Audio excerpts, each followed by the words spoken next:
ja za dużo piję. Oni wiedzą. Tak. Tu się z Remikiem zgodzę.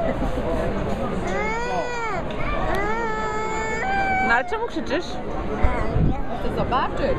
Czekać. Mama nagrywa. To są Remika.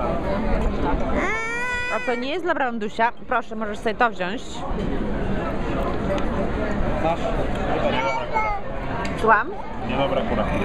Niedobra kura? What are we eating? O, okej. Jak ci mówiłam, Ty, że Luisa, coś pork, zamawiałaś? to nie słuchałeś. No ja zjadłam barszcz i tunę i grzyby. Są właśnie kary, to już nie są kary. Chciałam pokazać swoją rybę. Miałem być mądrzejszy.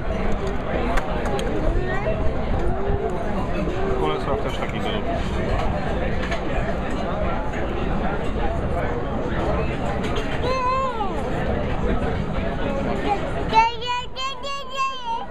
To ty wszystko zrzuciłeś, tak. To wszystko zrzuciłeś. Pięknie jesz.